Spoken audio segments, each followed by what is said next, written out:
আজকে আমরা দ্বিগু শুরু করব, ঠিক আছে? দেখো দ্বিগু সমাস।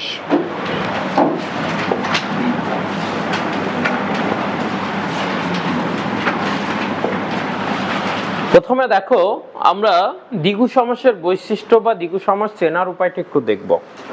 কারণ আমরা গতদিন বলেছিলাম সমাস থেকে পলিটেকনিক এবং ম্যাথস সায়েন্সটি দুই ধরনের প্রশ্ন হয়ে থাকে। তোমরা গত ক্লাসে যারা ছিলে না তারা হয়তো এটা মিস করতে পারো।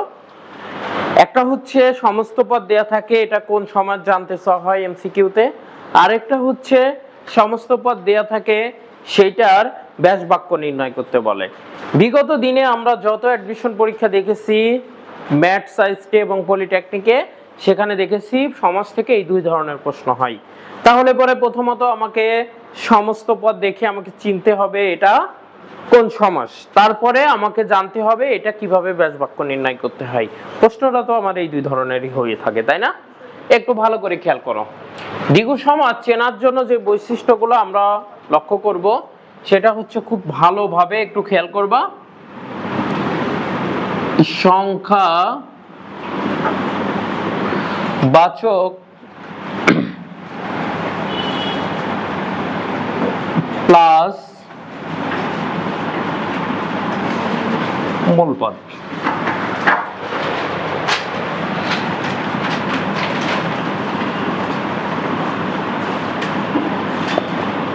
ব্যাস বাক্য নির্ণয়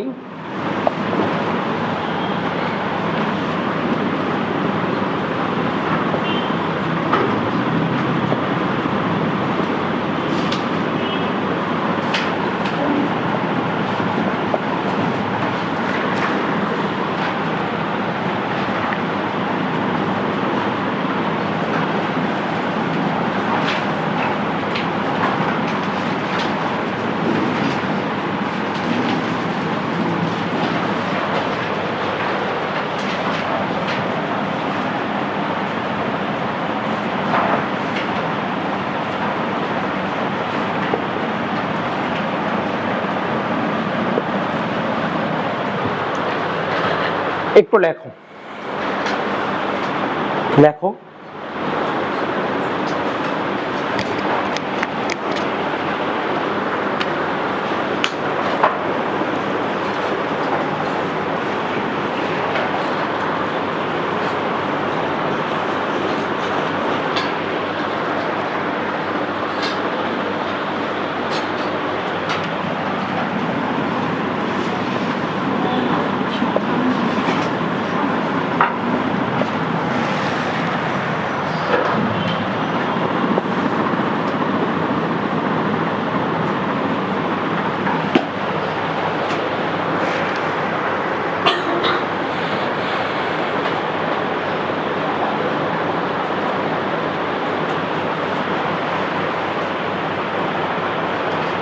লেখা হয়েছে?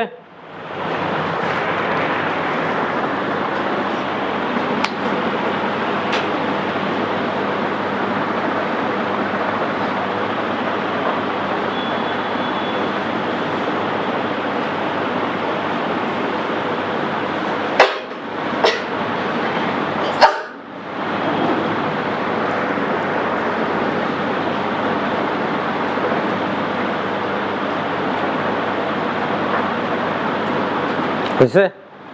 সবাই লেখা হয়েছে? একটু খেয়াল করো, দ্বিগু সমাসটা আমরা চিনব কিভাবে। দ্বিগু সমাসটা চিনব, সমস্ত পদের শুরুতে সংখ্যাবাচক শব্দ থাকবে। কি শব্দ থাকবে? সংখ্যাবাচক। সংখ্যাবাচক শব্দ বলতে কি বোঝায়? যে শব্দ দ্বারা যে কোনো সংখ্যাকে নির্দেশ করে, যে শব্দ দ্বারা কোনো সংখ্যাকে নির্দেশ করলে সেটাকে কি বলে? সংখ্যাবাচক শব্দ। তার সাথে থাকবে মূল পদ। তার সাথে কি থাকবে? মূল পদ। এখন মূল পদ কোনটা?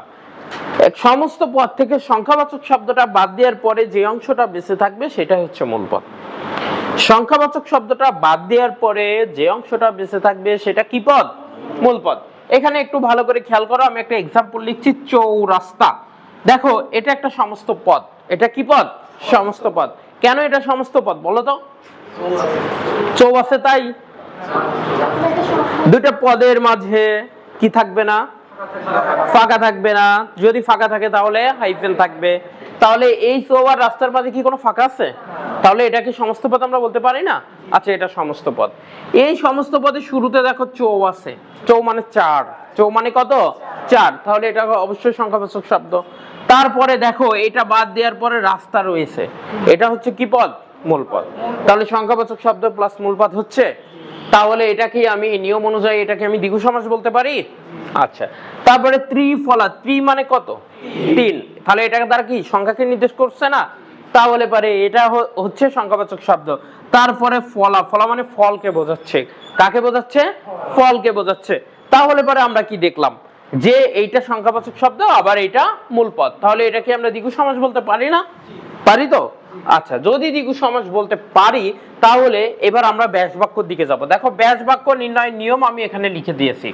সংখ্যা অথবা সংখ্যাবাচক শব্দ, এই শব্দটি দ্বারা, সংখ্যাবাচক শব্দটি দ্বারা যে সংখ্যাকে বোঝাচ্ছে তুমি সেটাও দিতে পারো, আবার ওই সংখ্যাবাচক শব্দও দিতে পারো। তবে এই দুইটার মধ্যে সুন্দর হবে যদি তুমি সংখ্যা দাও। কি দিলে সুন্দর হবে? সংখ্যা। যেমন চৌরাস্তা, চৌ মানে কত সংখ্যাকে বোঝাচ্ছে? 4, তাহলে তুমি এখানে 4 দিয়ে দিলে। তারপরে হচ্ছে মূল পদ, মূল পদ কোনটা আছে? রাস্তা। এই রাস্তার সাথে র অথবা এর, তাহলে কোনটা দিলে সুন্দর হয়? রাস্তার। তারপরে সমাহার সমষ্টি মিলন তুমি যে কোনো একটা দাও, যে কোনো একটা দিলেই হবে। তাহলে পরে 4 রাস্তার আমি যদি দিই সমাহার, হবে না? 4 রাস্তার সমাহার দিলে হবে না? ভুল হবে? সবাই পারবা? বুঝিনি কে? বুঝিনি কে? সবাই বুঝেছো? তাহলে ত্রিফলাটা কি হবে? 3 ফলের সমাহার। যদি আমি বলতাম দ্বিপদ তাহলে কি হতো? 2 পদের সমাহার। বুঝে যায়? দ্বিগুতে কারোর কোনো সমস্যা আছে? সমস্যা আছে? সমস্যা নেই, ক্লিয়ার। তাহলে আমি এটা মুছে দিলাম।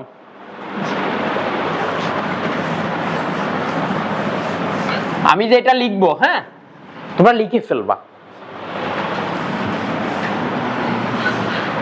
এবার তোমাদের যে শীট আছে, শীটের এক্সাম্পল গুলো একটু মিলাও তো। দ্বিগুর যে এক্সাম্পল আছে সব মিলাও, সবগুলো মেলে কিনা দেখো।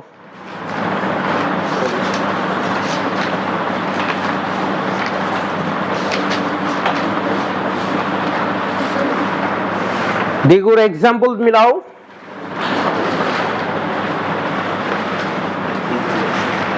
মেলে?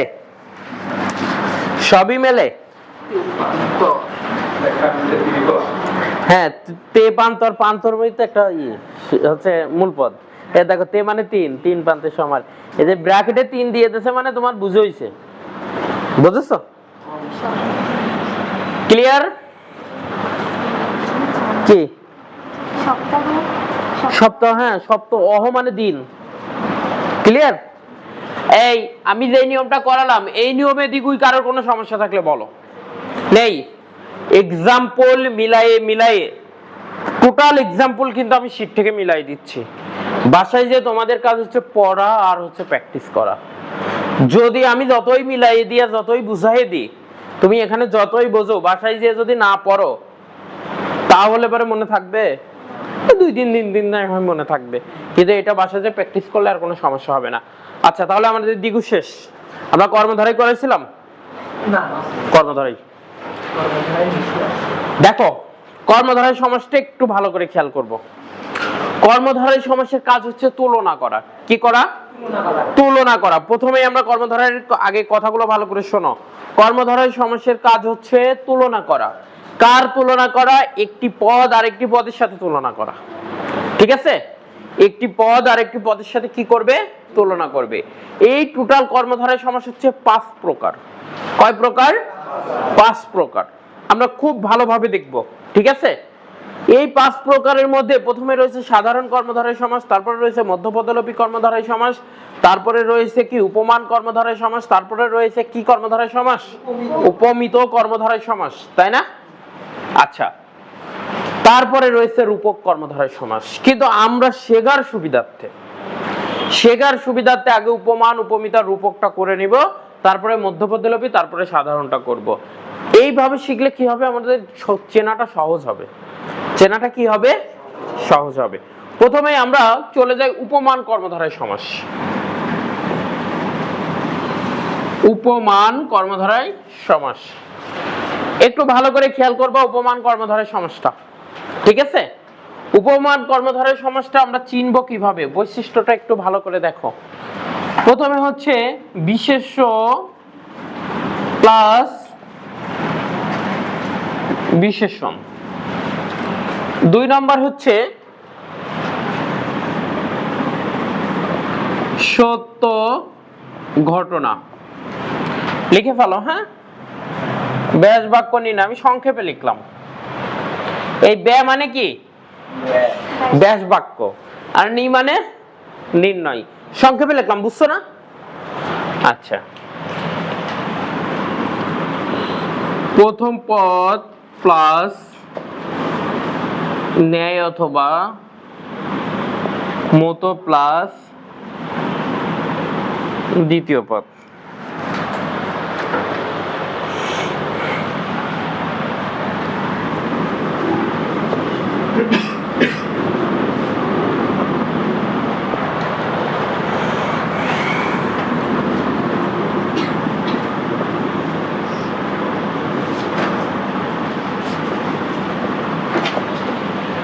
লেখো।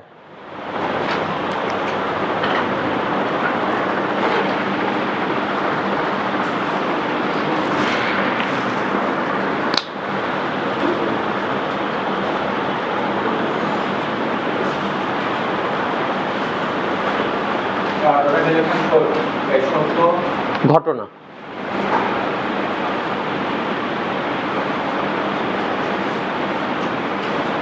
লেখা হয়েছে?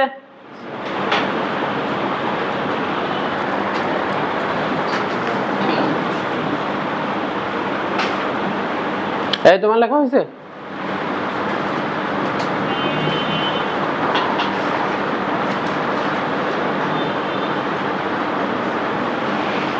একটু ভালো করে খেয়াল করি। উপমান কর্মধারয় সমাসের বৈশিষ্ট্য হচ্ছে কয়টা? 2টা। কয়টা? 2টা। একটা হচ্ছে সমস্ত পদে যে 2টা পদ থাকবে, বারবার বলা লাগবে 2টা পদ বলা লাগবে। আর বুঝাই যাচ্ছে বিশেষ্য আর বিশেষণ মানে কয় পদ? 2 পদ। সমস্ত পদে যে 2টা পদ থাকবে, প্রথমটা বিশেষ্য হবে, দ্বিতীয়টা বিশেষণ। প্রথমটা বিশেষ্য, দ্বিতীয়টা বিশেষণ। বিশেষ্য আর বিশেষণ তো আমরা চিনি, তাই না? তারপরেও যদি না চিনি, সেক্ষেত্রে যে বিষয়টা খেয়াল করব সেটা হচ্ছে দ্বিতীয়টা, সত্য ঘটনা। ঘটনাটা কি হবে? সত্য। যেই এক্সাম্পলটা দেয়া হচ্ছে সমস্ত পদে, ঘটনাটা সত্য। ঘটনা সত্য। যেমন হচ্ছে দেখো, কাজল কালো। কাজলটা কি? একটা বস্তুর নাম, তাহলে বিশেষ্য।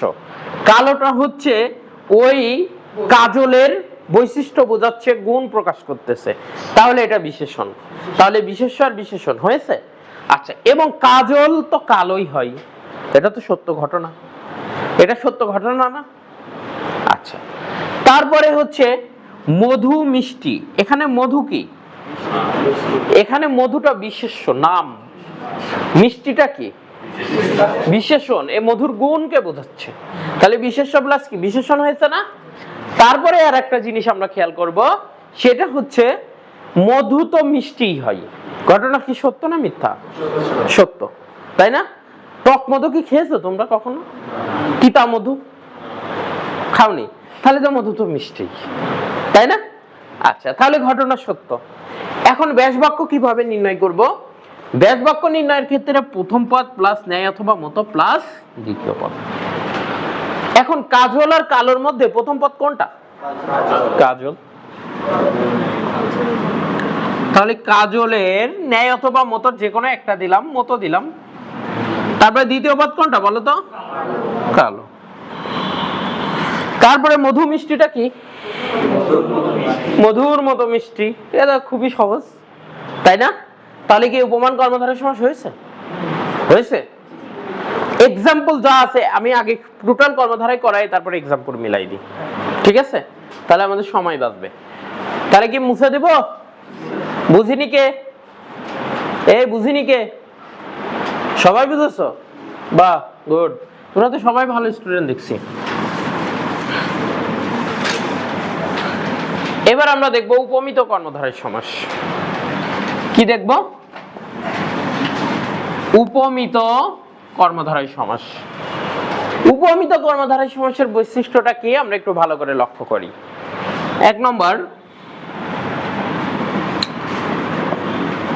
বিশেষ্য প্লাস বিশেষ্য। 2 নম্বর,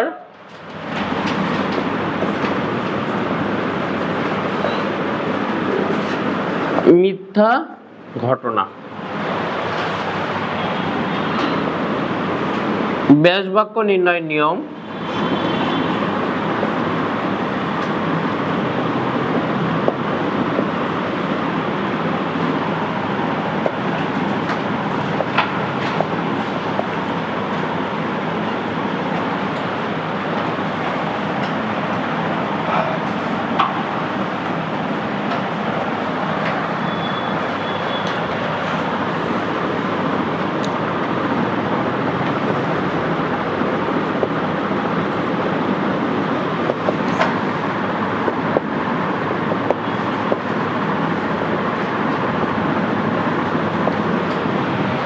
দেখো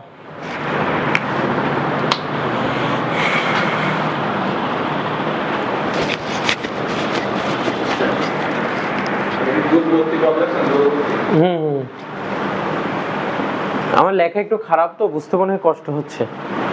কষ্ট হচ্ছে? হ্যাঁ, আমাদের লেখা খারাপ খারাপকে খুঁজে পাওয়া খুব সহজ। তোমরা তো ডাক্তারই হবো আর কয়েকদিন পরে, তো লেখা তো অবশ্য ডাক্তারই হতে হবে। ঠিক করি না? লেখার মধ্যে একটা ডাক্তার ডাক্তার তো ভাব থাকা লাগবে। এখন এই যে কলা বিজ্ঞানীর মতো লিখলে তো আবার সমস্যা। ওই বানান টানান ভুল হলেও যারা হচ্ছে স্বল্প শিক্ষিত তারা ওষুধ মিলাই কি জানো, এই যে সি ওষুধের প্রথমে সি আছে, এই যে আই ওষুধের প্রথমেই আই আছে, তাহলে এই ওষুধ এইটা এখন খাতে হবে। ঠিক আছে, খালি যারা স্বল্প শিক্ষিত না, অনেক শিক্ষিত মানুষ আছে তারাও ডাক্তারের পর লেখা পড়তে পারে না, ওই যে ওই রকম মিলে খাই, পরে ঔষধের খামে নাম লেখা দেখে কেউ পড়তে পারে যে এই ওষুধ। এটা বাস্তব। আচ্ছা, লেখা হয়েছে? আচ্ছা দেখো, উপমিত কর্মধারয় সমাসের বৈশিষ্ট্য হচ্ছে দুইটা। কয়টা? দুইটা। উপমিত কর্মধারয় সমাসে প্রথম পদ বিশেষ্য, দ্বিতীয় পদ বিশেষ্য। অর্থাৎ আগেরটা দেখলাম কি প্রথমটা বিশেষ্য, দ্বিতীয়টা বিশেষণ। আর উপমিততে দেখলাম প্রথমটাও বিশেষ্য, দ্বিতীয়টাও বিশেষ্য। ঠিক আছে? আচ্ছা, উপমিততে দেখলাম কি, উপমানে দেখেছিলাম সত্য ঘটনা, আর উপমিততে দেখতেছি কি মিথ্যা ঘটনা। অর্থাৎ এই বিশেষ্য বিশেষণ না চিনলেও ঘটনা সত্য আর মিথ্যা দিয়ে আমাদেরকে মনে রাখতে হবে। ঘটনা সত্য হলে উপমান, ঘটনা মিথ্যা হলে উপমিত। বোঝা যায়? যেমন এক্সাম্পল দেখি, চন্দ্রমুখ। কি মুখ? চন্দ্রমুখ। দেখো তো, চাঁদ কোনোদিন মুখ হতে পারে, আবার মুখ কোনোদিন চাঁদ হতে পারে? হতে পারে। তাহলে ঘটনা সত্য নাকি মিথ্যা? ঘটনা কি? মিথ্যা। চাঁদটা খুলে নিয়ে আসে তোমার মুখটা ওখানে লাগিয়ে দিয়ে দেখো তো পৃথিবীকে আলোকিত করতে পারো কিনা? পারবা? তোমার এই গলা থেকে কেটে ফেলা দিয়ে ছাদটা নিয়ে আসে তোমার গলার ওখানে সেট করে দিলে কি তোমার খাওয়া দাওয়া নিঃশ্বাস নেওয়া এগুলা কি করানো সম্ভব? সম্ভব না। তাহলে ঘটনাটা কি? মিথ্যা। তাহলে ওই যে যারা ওই যে তুলনা করে না, তুমি চাঁদের মতো দেখতে, খালি এই ঘটনা যে মিথ্যা এটা ব্যাকরণিক ভাবে প্রমাণিত। এই কথা যারা বলবে মনে করতে হবে ওরা মিথ্যা বলতেছে। ঠিক আছে? আচ্ছা, তাহলে মিথ্যা। তারপরে হচ্ছে সিংহ পুরুষ। এখন একটা জিনিস চিন্তা করো, সিংহের সাথে পুরুষের তুলনা করা হচ্ছে, ঘটনা সত্য নাকি মিথ্যা? ওই সিংহ থেকে সিংহটাকে নিয়ে এসে পুরুষের জায়গায় দিয়ে সারা কাজ করানো কি সম্ভব? ওই পুরুষকে ধরে জঙ্গলে নিয়ে যায় সিংহ যেভাবে কাজ মানে জঙ্গলের মধ্যে ঘুরে বেড়ায় ওইভাবে কি অর্ধেক করানো সম্ভব? তাহলে ঘটনা সত্য নাকি মিথ্যা? সিংহের পা আছে কয়টা? পুরুষের পা আছে কয়টা? দুইটা। তাহলে ঘটনা মিথ্যা। তাহলে যখনই দেখবে এক্সাম্পলে ঘটনা মিথ্যা, তখনই সেটা কোন সমাস? উপমিত। তখন কোন সমাস? উপমিত। ক্লিয়ার? আচ্ছা, এবার ব্যাস বাক্য নির্ণয় নিয়মের ক্ষেত্রে আমি বলছি কি নিকটবর্তী পদ প্লাস দূরবর্তী পদ প্লাস ন্যায় অথবা মত, অর্থাৎ এই ন্যায় অথবা মতটা শেষে। নিকটবর্তী আর দূরবর্তী পদটা কি আগে একটু ভালো করে বোঝো। এই যে যে দুটো পদ থাকবে সমস্ত পদে, এই সমস্ত পদে দুইটা পদের মধ্যে আমাদের কাছাকাছি যে পদটা অবস্থান করবে সেটা নিকটবর্তী, আর তুলনামূলক দূরে যে পদটা অবস্থান করবে সেটা হচ্ছে দূরবর্তী। অর্থাৎ কাছে থাকলে নিকটবর্তী, দূরে থাকলে দূরবর্তী। কাদের? আমাদের। এখন দেখো চন্দ্র আর মুখের মধ্যে আমাদের কাছে থাকে কোনটা? মুখ, তাই না? তাহলে মুখটা হচ্ছে নিকটবর্তী পদ, তাহলে মুখ। তারপরে কি দূরবর্তী পদ কোনটা? চন্দ্র, চন্দ্রের ন্যায়।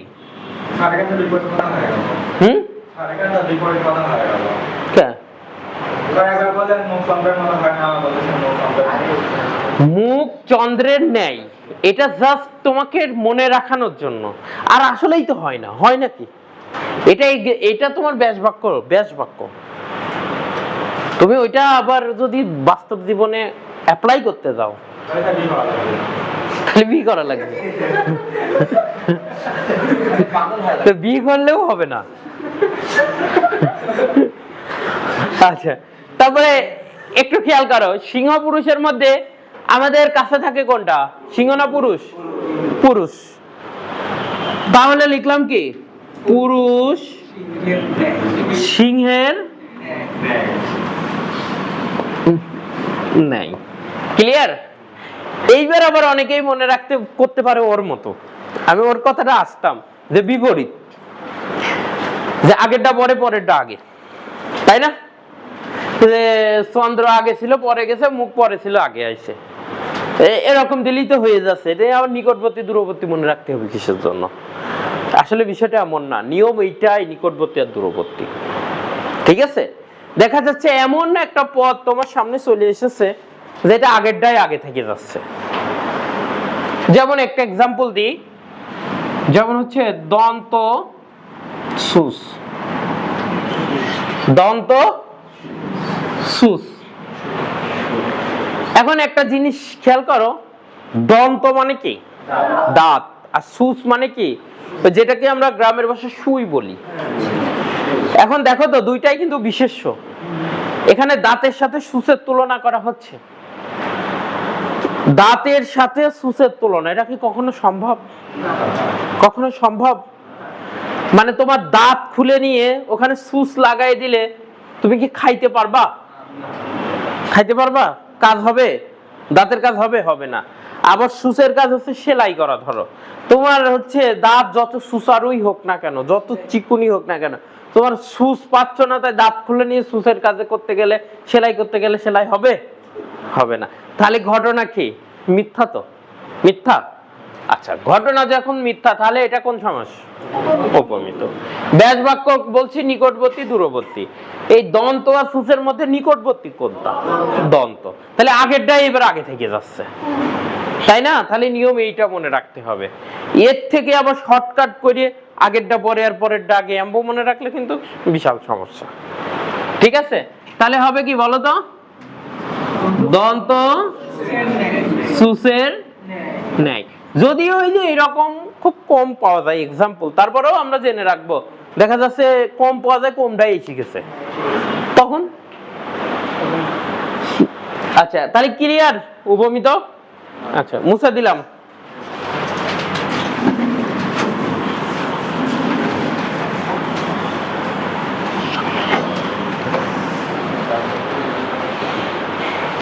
আচ্ছা, এবার আমরা দেখব যে রূপক,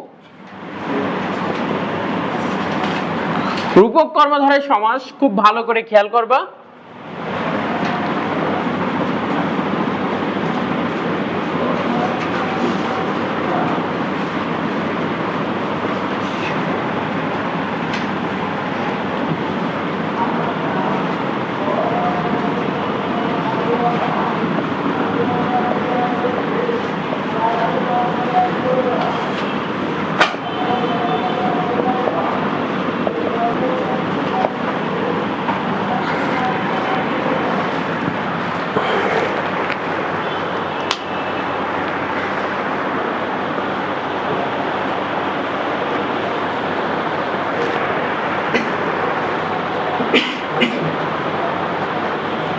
লেখা হয়েছে?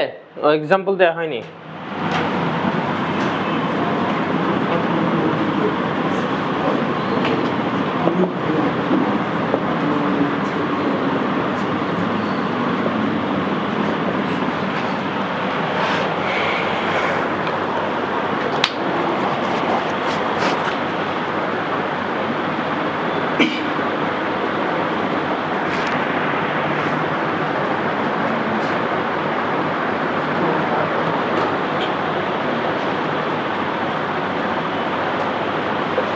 লেখা হয়েছে? দেখো, রূপক কর্মধারয় সমাস। রূপক কর্মধারয় সমাসে সমস্ত পদে কি থাকবে? সমস্ত পদে অদৃশ্য পদ প্লাস দৃশ্যমান পদ। অদৃশ্য আর দৃশ্য, এই মান বাদ দাও। অদৃশ্য আর দৃশ্যটা কি? অদৃশ্য হচ্ছে যাকে দেখা যায় না, ছোঁয়া যায় না, স্পর্শ করা যায় না, শুধুমাত্র অনুভব করা যায়। শুধুমাত্র কি করা যায়? অনুভব করা যায়, মানে চিন্তা করা যায় না এরকম কিছু একটা আছে, অনুভূতি যোগায় আর কি। আর দৃশ্যমান পদ যাকে দেখা যায়, ধরা যায়, ছোঁয়া যায়, স্পর্শ করা যায়, বোঝা যায়। যেমন হচ্ছে দেখো যে মন মাঝি, এখানে মন, মন কখনো দেখেছো কেমন দেখতে? লাল নাকি নীল নাকি কালো নাকি সাদা দেখেছো? তাহলে একে কখনো ধরে দেখেছো নরম নাকি শক্ত? আচ্ছা, তাহলে পারে কি এটা অদৃশ্য পদ না? মাঝি, একে দেখা যায় না, যে নৌকা চালায় তাকে কি বলে? মাঝি। ওকে দেখাও যায়, ধরাও যায়, ছোঁয়াও যায়, স্পর্শও করা যায়। তাহলে কি এটা অদৃশ্য পদ আর এটা দৃশ্য পদ। যখনই দেখবে একটা অদৃশ্য আর একটা দৃশ্য, আগেরটা অদৃশ্য পরেরটা দৃশ্য, তখন বুঝতে হবে সেটা হচ্ছে রূপক কর্মধারয় সমাস। সেটা কোন সমাস? রূপক কর্মধারয় সমাস। ক্লিয়ার? হ্যাঁ হ্যাঁ, প্রথমেই থাকবে। আচ্ছা, নাইলে আমি এই যে অবলিক দিয়ে দিতাম, যদি ওই দুটো যে কোনো একটা হতো তাহলে আমি অবলিক দিয়ে দিতাম বা লিখে দিতাম, সমস্যা নেই। ঠিক আছে? তারপরে ক্রোধানল। ক্রোধ মানে কি? রাগ। রাগকে কখনো ধরে ছুঁয়ে দেখেছো? ও দেখতে কেমন? অনল মানে আগুন। অনল মানে কি? আগুন। আগুনকে দেখা যায় না, ধরা যায়? যাই, ধরি না, তাই যায়, যাবে না আবার কেন? হ্যাঁ, তাহলে এবারে কি দেখাচ্ছে যে একটা অদৃশ্য আর একটা দৃশ্য। এর ব্যাস বাক্য নির্ণয় নিয়ম খুবই সহজ। প্রথম পদ প্লাস রূপ প্লাস দ্বিতীয় পদ। এইখানে দেখো মন মাঝি, তাহলে কি? মন রূপ মাঝি। প্রধানলটা কি? ক্রোধ রূপ অনল। বোঝা যায়? এই বুঝেছো? বুঝিনি কে? এই তুমি বুঝেছো? আচ্ছা লেখো, এই এক্সাম্পল গুলো তোমরা করো দেখি। এই যে হয়ে গেছে, গুড।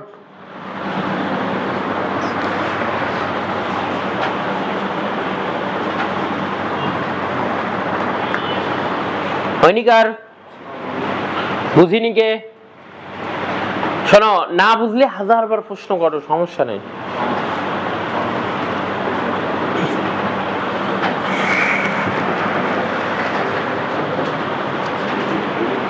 ক্লিয়ার? মুছে দিলাম। হ্যাঁ, এইবার করবো মধ্যপদলোপী।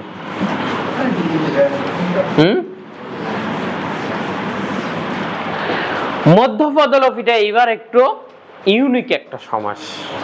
ঠিক আছে? এটা শেষে করার মানে যে আগে উপমান উপমিত রূপকটা করে আসার কারণটা এবার তোমরা বুঝবা। মধ্যপদলোপী কর্মধারয় সমাসে সমস্ত পদে দুইটা পদই থাকে এবং দুইটা পদই বিশেষ্য এবং দুইটা পদই শূন্য বিভক্তি। কি বিভক্তি? শূন্য বিভক্তি। তাহলে প্রশ্ন দাঁড়াচ্ছে দুইটা পদ বিশেষ্য, তাহলে একই পদ। দুইটা পদ শূন্য বিভক্তি, তাহলে একই বিভক্তি। তাহলে আবার দুটো পদই আছে, তাহলে এটা দ্বন্দ্ব নয় কেন? প্রশ্ন আছে না? এটা দ্বন্দ্ব নয় কেন? এখানে দুইটা পদ আবার একই বিষয় বোঝাবে।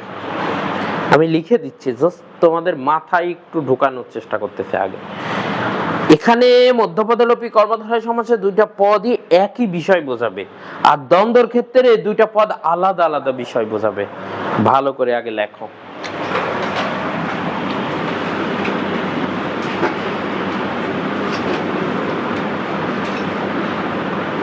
বিশেষ্য প্লাস বিশেষ্য,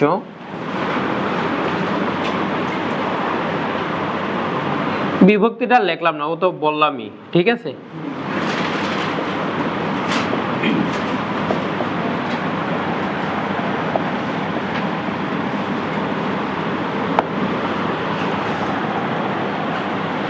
এটার ব্যাস বাক্য যাওয়ার আগে এক্সাম্পলটাকে মিলাই দিই। দুটা পদ, একই পদ, একই বিভক্তি, ঠিক আছে। যেমন হচ্ছে দেখো, আমি যদি লিখতাম ভাই বোন, এখানে দুইটা পদই বিশেষ্য, দুইটা পদই আবার কি বিভক্তি? শূন্য বিভক্তি, একই বিভক্তি, তাহলে এটা কি? দ্বন্দ্ব। এটা তো মধ্যপদলোপী হতে পারতো, কিন্তু মধ্যপদলোপী হওয়ার জন্য আরেকটা শর্ত, দুইটা পদ কি হবে? একই বিষয় বোঝাবে। দেখো ভাই আর বোন কি একই জিনিস? ভাইয়ের কাজ বোনের দিয়ে, বোনের কাজ ভাই দিয়ে হয়? হ্যাঁ, যেখানে তোমার বোনের বিয়ে দেওয়ার কথা ছিল, হচ্ছে বোনের কোনো কারণে বিয়ে দিতে পারতো না, ওখানে তোর ভাইয়ের বিয়ে দিয়ে দিলে হবে?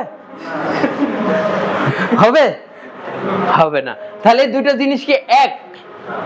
দুটো জিনিস এক? এক না। কিন্তু মধ্যপদলোপী কর্মধারয়ের ক্ষেত্রে কি হবে? দুইটা পদ এক হলেও, দুইটা একই বিভক্তি হওয়ার পরেও আরেকটা জিনিস মিলতে হবে, যে দুইটা পদ অর্থাৎ সমস্ত পদ একই বিষয় বোঝাবে। যেমন হচ্ছে দেখো সিংহাসন, সিংহাসন, এখানে একটু খেয়াল করো তো, সিংহাসন মানে একটা চেয়ারকে বোঝাচ্ছে, একটা চেয়ারকে বোঝাচ্ছে, তাই না? এখন দেখো তো, এখানে সিংহাসন বলতে সিংহ আর চেয়ারকে বোঝাচ্ছে না, সিংহ আর চেয়ার আলাদা কে বোঝাচ্ছে? আলাদা করে বোঝাচ্ছে, যে কোনো একটা চেয়ারকে বোঝাচ্ছে, তাই না? একই বিষয়কে বোঝাচ্ছে। যখনই দেখবা একই বিষয় বোঝাচ্ছে তখন ওটা মধ্যপদলোপী, আর যখন দেখবা আলাদা আলাদা বোঝাচ্ছে তখন সেটা দ্বন্দ্ব। ক্লিয়ার? এ দুটো নিয়ে কিন্তু ব্যাপক সমস্যায় পড়তে হয়। হ্যাঁ, ওই মনে হয় কি রে, এটা তো দ্বন্দ্বের মতনই, তাই না? তাহলে আমরা আজকে ক্লিয়ার? ক্লিয়ার। আচ্ছা, এবার আসি ব্যাস বাক্য নির্ণয় নিয়ম।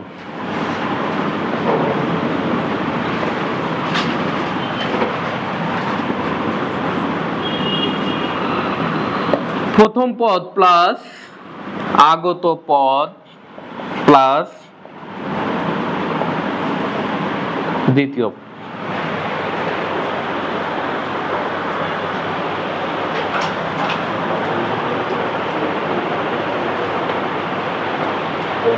প্রথম পদ প্লাস আগত পদ প্লাস দ্বিতীয় পদ। এই এক্সাম্পল সিংহাসন দিয়ে আগে দিয়ে আসি, ঠিক আছে। এখানে দেখো যে সিংহাসন, এখানে কয়টা পদ রয়েছে? দুইটা পদ। এই দুইটা পদের মধ্যে প্রথমটা সিংহ, দ্বিতীয়টা আসন। এর মধ্যে প্রথম পদ কোনটা? সিংহ, তাহলে দিলাম সিংহ। তারপরে আগত পদ, এ আবার কি পদ? যেমন উপমানের ক্ষেত্রে বললাম ন্যায়ের মতো হবে, উপমিতর ক্ষেত্রেও বললাম ন্যায়ের মতো হবে, রূপকের ক্ষেত্রে বললাম রূপ হবে, তাই না?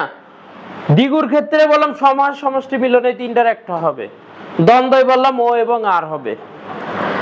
আর মধ্যপদলোপীতে যেইটা দিলি অর্থ হয় সেইটা হবে, এর কোনো নির্ধারিত কোনো কিছু নাই, এই যে এইটা হবে নাকি এটা হবে। যখন যেটা দিলে দুইটা পদ মিলে অর্থ হয়, যেটার আগমন করলে অর্থ ঘটে, সেটার আগমন ঘটাইতে হবে।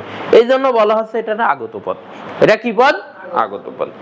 এখন দেখা যাচ্ছে ও একটা আনেছে, তাতেও অর্থ হয়েছে, ও আর একটা আনেছে, তাতেও অর্থ হয়েছে, তাহলে সঠিক কোনটা? দুইটাই সঠিক। এখন আবার দুইজন দুইটা নিয়ে আসে, কোনোটাই অর্থ হয়নি, তাহলে সঠিক কোনটা? কোনোটাই না। বুঝেছো? তাহলে এমন একটা পদের আগমন ঘটাতে হবে, অর্থ হওয়া লাগবে। কি হওয়া লাগবে? অর্থ হওয়া লাগবে। বোঝা যায়? বুঝিনি কে? এইবার আসি, তাহলে সিংহাসন, তাহলে কি? সিংহ চিহ্নিত আসন, ঠিক আছে? সিংহ চিহ্নিত আসন। এখন যদি আমি চিহ্নিত না দিয়ে নিদর্শিত দিই, হবে না? তাই হবে না? নির্দেশিত দিলে, হ্যাঁ না না, ওটা জন্য দিলে হবে না। সিংহ জন্য আসন দিলে বুঝাচ্ছে সিংহ আসে ওই আসনে বসবে, ওই আসনে কি সিংহ বসে? মানে অর্থবোধক হতে হবে, যেমন সিংহ নিদর্শিত আসন হলে হয়, বুঝেছো? মানে অর্থ হওয়া লাগবে। যেমন হচ্ছে আমি লিখলাম দুধ ভাত, কি লিখলাম? দুধ ভাত। এইখানে দেখো প্রথম পদ কোনটা? দুধ। তারপরে আমি দিলাম মিশ্রিত, তারপরে এই মিশ্রিতটা আগত পদ, তারপরে দিলাম ভাত। এইবার আরেকজন দিল দুধ মাখানো ভাত। এখন বলো তো ভুলটা কোনটা? কোনটা ভুল হয়েছে? হ্যাঁ, এখন তুমি শুনলে যে মিশ্রিত বা মাখানো দেয়া যায়, দুধ মাখানো ভাত, তাই এইবার এসে গেছে সিংহাসন। তুমি এখন যদি ওখানে লিখে দাও সিংহ মাখানো আসন, তাহলে হবে? তাহলে হবে? মানে যেটা দিলে অর্থ হবে সেটা দিতে হবে। তোমরা এক্সাম্পলে দেখলে দেখবা এক একটা এক্সাম্পলে এক একটা পদ নিয়ে আইছে, কারণ যেখানে যেটা দিলে অর্থ হয়, বুঝেছো? আগে এক্সাম্পল গুলো দেখো, মেলাডিক সাইড দিয়ে করানি হয়ে গেছে, একটাও এক্সাম্পল মিলানো হয়নি। এক্সাম্পলে যাও কর্মধারায়। আচ্ছা, সাধারণটা তো এখনো দেখায়নি। হ্যাঁ, এই যে মধ্যবদল হবে, এর দেখো স্মৃতিশোধ, স্মৃতি রক্ষাতে দেশে, তারপরে জ্যোৎস্না রাত শোভিত দেশে। এখন রক্ষাতে দেখো আর শোভিত আলাদা, আবার এই যে প্রাণ ভয়ে দেখো হারানোর বা যাওয়ার আলাদা হয়েছে, আবার এর দেখো চিহ্নিত, এর দেখো মিশ্রিত, বুঝেছো? মধ্যবদল হবে, দেখছো মিলছে? লাভের জন্য, ঠিক আছে, এই মিলেছে? হ্যাঁ, আচ্ছা এইবার তারপরে আছে কি? তারপরে আছে উপমান। হ্যাঁ, এ দেখো উপমানের এক গাদা এক্সাম্পল। এ দেখো ন্যায়ের মতো সবসময় মাঝে, আর দেখো ঘটনা সবসময় সত্য, মিলেছে? আচ্ছা, তারপরে যাব উপমিত। এ দেখো উপমিত, এ দেখো ন্যায়ের মতো সবসময় পিছনে চলে গেছে, এবার দেখো ঘটনা সব মিথ্যা। তারপর রূপকের দেখো রূপ সবসময় কোনে, এই মেলে, সবই মেলে। আমি কিন্তু ক্লাসে সব মিলাই দিই। তোমাদের এই যে ম্যাথস আইএসটি পলিটেকনিক ব্যাচে সময় খুব কম পাওয়া যায়, বুঝছো? সময় খুব কম, মানে এই ভাঙে যে ক্লাস নিতে গেলে তো অনেক সময় লাগে। তারপরেও আমি সর্বোচ্চ চেষ্টা করব, ঠিক আছে? আমি যেটা করাবো এক্সাম্পল থেকে, এমসিকিউ থেকে একদম টোটালি কভার করে দেওয়ার, ঠিক আছে? তারপরেও যতটুকু হবে না, এখানে তোমাদের সাপোর্ট লাগবে। যে আমি তো সব এক্সাম্পল যদি ক্লাসে মিলা দিতে পারি, তাহলে তো মানে সেই অন্যরকম একটা অবস্থা, কিন্তু ওইটা তো সম্ভব না। সম্ভব? তোমরা, আমি দেখা যাচ্ছে কয়েকটা মিলাই দিলাম, আর বাকি কয়েকটা তোমরা বাড়িতে মিলাইলে, মিলানোর পরে হতেই পারে তো দুই একটা মিলতেছে না, হতে পারে দুই একটা তোমরা বুঝতেছো না, তোমরা এসে আমাকে দেখাবা যে ভাই বুঝতেছি না, ভাই পারতেছি না, আমি ওইটা সলভ করে দিব। স্যার, কর পল্লব, পল্লব মানে কি? পল্লব মানে চোখ, গুড। কে বললো? হ্যাঁ তো গুড। আর কর মানে কি? এই যে হাতে, এই যে এটা। এখন চোখ আর এইটা একরকম দেখা গেল কি এক? হ্যাঁ, এখন তো তোমরা যে চোখটা তুলে ফেলে এরকম আঙ্গুল লাগাই দিলে দেখতে পারবা, তাহলে এটা কোন সমাজ? হ্যাঁ, উপমিতই তো হওয়ার কথা, ঘটনা তো মিথ্যা। তো তোমার চোখ তুলে এখানে বা চোখ বন্ধ করে এখানে এটা লাগাই দাও, তুমি দেখো কিনা দেখো। মিথ্যা যখনই তুলনা তখন কি? আর সত্য যখনই তুলনা উপমান। ক্লিয়ার?